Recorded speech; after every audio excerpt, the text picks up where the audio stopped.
Top quality और consistent performance के लिए सिर्फ सिल्वर पंप नाम याद रखना।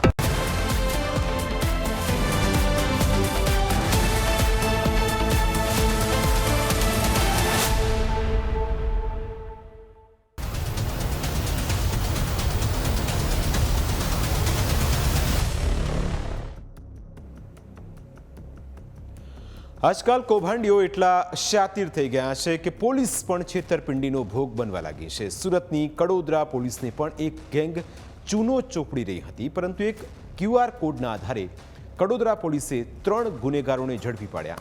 આખરે આરોપીઓ કેવી રીતે પોલીસ સાથે જ છેતરપિંડી કરતા હતા તેની હકીકત જાણશો તો તમે પણ હેરાન રહી જશો। કડોદરા પોલીસના સકંજામાં રહેલા 3 આરોપીઓના કારનામા સાંભળીને પોલીસ પણ ચોંકી ઉઠી, કારણ કે આવું પણ કૌભાંડ હોઈ શકે તેની કોઈએ કલ્પના પણ કરી ન હતી। આખરે આ આરોપીઓએ એવું તે કયું કૌભાંડ આચર્યું તેની હકીકત અમે તમને જણાવી રહ્યા છીએ। સુરત ગ્રામ્યના કડોદરામાંથી એક એવું કૌભાંડ સામે આવ્યું જેણે પોલીસને પણ ચોંકાવી। છેતરપિંડીનું એવું નેટવર્ક જ્યાં સરકારી દંડ ભરાયો હોવાનો માત્ર દેખાવ કરવામાં આવતો, પરંતુ સરકારી તિજોરીમાં એક પણ રૂપિયો જમા થતો ન હતો। તેનું કારણ એ કે આ રસીદ કૌભાંડનું મોટું હથિયાર છે। તમે સરકારી રસીદો ખૂબ જોઈ હશે, આ રસીદ પણ જોઈ લો। લખાણથી માંડીને સહી સિક્કા બધું જ એ રીતે કરવામાં આવેલું કે કોઈ એમ ના કહી શકે કે આ નકલી રસીદ હશે। તમને પણ કદાચ આ રસીદ અસલી જ લાગતી હશે, પરંતુ હકીકત એ છે કે આ રસીદ નકલી છે, સહી સિક્કા પણ નકલી છે। હવે એ સમજવું જરૂરી છે કે આરોપીઓ રસીદના આધારે કેવી રીતે કૌભાંડ આચરતા, તેમના નિશાને કોણ હતું। તો આરોપીઓ સૌથી પહેલા RTO દ્વારા ડિટેઇન કરાયેલા વાહનોના માલિકોને શોધતા હતા। ત્યારબાદ વાહન છોડાવવાની કુલ રકમ કરતાં અડધી કિંમતમાં વાહન છોડાવવાની લાલચ આપતા। ધારો કે 1 લાખનું કામ 50,000માં પૂરું થતું હોય તો કોણ તૈયાર ના થાય? વાહન માલિકો તરત જ તૈયાર થઈ જતા। વાહન માલિક તૈયાર થાય એટલે આરોપીઓ અસલી જેવી જ લાગતી નકલી રસીદ તૈયાર કરતા। તેઓ RTO અધિકારીના બોગસ સહી સિક્કા અને QR કોડ સાથેની રસીદ બનાવતા।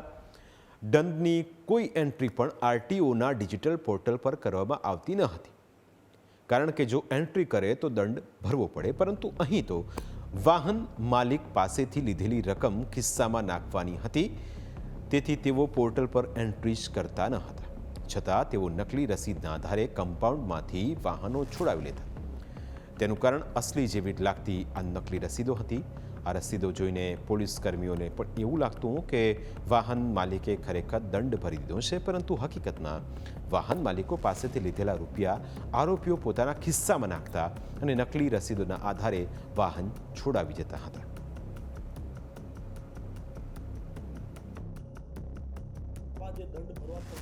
જે વ્યક્તિઓ છે એમને મળી અને એમને એવું કહેતા કે આપણું RTOમાં સેટિંગ છે અને અમે તમને ઓછો દંડ કરાવી દઈશું, એમ કરીને એમની જોડેથી પૈસા વસૂલ કરી અને RTOની નકલી આખી પોચ કોમ્પ્યુટરની અંદર તૈયાર કરી સેમ ટુ સેમ બનાવી અને આ લોકોને આપતા ને એની સામે એ લોકો પૈસા વસૂલ કરી લેતા હતા।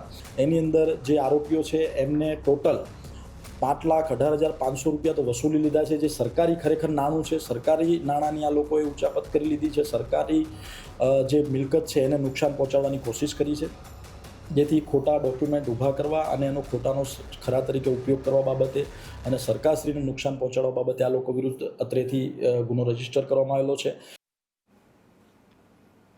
સવાલ થાય કે આ આખું કૌભાંડ પકડાયું કેવી રીતે આરોપીઓની ગેમ પર પાણી ફરી વળ્યું? તો તેની કહાણી પણ રસપ્રદ છે।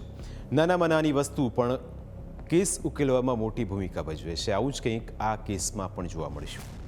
કડોદરા GRDC પોલીસ અને સુરત ગ્રામ્ય RR સેલને ચોક્કસ બાતમી મળ્યા બાદ આ કેસની તપાસ શરૂ કરવામાં આવી। તપાસ દરમિયાન પોલીસની નજર QR કોડ ઉપર પડી। સામાન્ય રીતે QR કોડ સ્કેન કરો એટલે તરત જ દંડની તમામ વિગતો સામે આવી જાય, પરંતુ આ કેસમાં પોલીસે QR કોડ સ્કેન કરતાં જ કોઈ જુદી જ એપ્લિકેશન ખુલતી, જેથી આખો ખેલ પકડાઈ ગયો। પોલીસે આવી 60 જેટલી રસીદો શોધી કાઢી। પોલીસે વાહન માલિકોનો સંપર્ક કરતા તેઓએ કબૂલાત કરી કે ઓછા રૂપિયામાં દંડ ભરી આપતા હોવાથી તેમણે એજન્ટોનો સંપર્ક કર્યો હતો। 3 થી 4 જે પાવતીઓ છે એ લઈ અને તાત્કાલિક આરટીઓ કચેરીનો અમે સંપર્ક કરેલો અને આરટીઓ કચેરીથી આની હકીકત માગતા આરટીઓ કચેરી અમને ચોક્કસ હકીકત આપેલી કે ભાઈ આ અમારા ત્યાં કોઈ જ દંડ જમા થયો નથી ને આ અમારી પાવતી નથી. જેથી એ દિશામાં વર્કઆઉટ કરતા અલગ અલગ ટીમો બનાવી જે અરજદારો જે છોડાવી ગયા હતા, જે શંકાસ્પદ હતી આવી પાવતીઓ, એવી ટોટલ કડોદરા જીઆઈડીસીના રેકર્ડમાંથી 61 પાવતીઓ અમે શોધી કાઢેલી અને એના અરજદારોનો સંપર્ક કરતા એ અરજદારોથી એવું જાણવા મળેલું કે જ્યારે આ આરટીઓનો દંડ છે એ નવા નિયમો મુજબ વધારે દંડ ભરવાનો થાય અને ઓરિજિનલ કાગળો રજૂ કર્યા વગર દંડ ભરાતો નથી, એટલે આ લોકો આવા શોર્ટકટ ગોતતા હોય છે અને શોર્ટકટની અંદર આ લોકોને 2 અલગ અલગ ઇસમો મળેલા. હવે આખા પ્રકરણમાં આરોપીઓની શું ભૂમિકા હતી, કેવી રીતે તેઓ રસીદ બનાવતા હતા તેની હકીકત પણ જાણવા જેવી છે. પોલીસની તપાસમાં સામે આવ્યું કે આરોપી અકબર શેખ અને સુનિલ શર્મા ગ્રાહકો શોધી લાવતા, જ્યારે મુખ્ય આરોપી બારપાસ મોહસિન કમ્પ્યુટર પર અસલી જેવી જ આબેહૂબ નકલી રસીદ તૈયાર કરતો. મોહસિન અગાઉ આરટીઓ કચેરી બહાર કમ્પ્યુટર સંબંધિત કામ કરતો, એટલે એને બધું ખબર હતી. તેઓ 10,000 રૂપિયાનો દંડ માત્ર 5,000માં પતાવી આપવાની લાલચ આપીને છેતરપિંડી આચરતા હતા. ઘટનામાં પોલીસે તપાસ કરતા સામે આવ્યું કે આરટીઓના સત્તાવાર રેકોર્ડમાં દંડ ભર્યાની કોઈ નોંધ ન હતી, છતાં વાહનો મુક્ત થઈ ચૂક્યા હતા. પ્રાથમિક તપાસમાં અંદાજે 5.18 લાખથી વધુની છેતરપિંડી સામે આવી છે.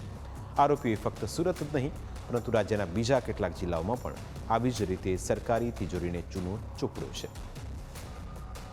જે આરોપી છે એમાં અકબર, એની વિરુદ્ધ ઓલરેડી આવા 2 ગુના અગાઉ નોંધાઈ ગયેલા છે, જેમાં એક ગુનો એની વિરુદ્ધ ડિંડોલી પોલીસ સ્ટેશનની અંદર અને સેમ ગુનો ખોટા ડોક્યુમેન્ટ બનાવવા બાબતનો એની વિરુદ્ધ રજીસ્ટર થયો છે. તેમજ બોટાદ પોલીસ સ્ટેશનની અંદર પણ એની વિરુદ્ધ આવો સેમ ખોટા ડોક્યુમેન્ટ બનાવવાનો ગુનો રજીસ્ટર થયો છે. એવું જ સેમ સુનિલ જે છે એની વિરુદ્ધ સરથાણા પોલીસ સ્ટેશનમાં સેમ આવું ખોટા ડોક્યુમેન્ટ બનાવવા બાબતનો ગુનો ઓલરેડી રજીસ્ટર થયો છે, એવું અત્રે હાલ અમારા તપાસમાં મળી આવેલ છે.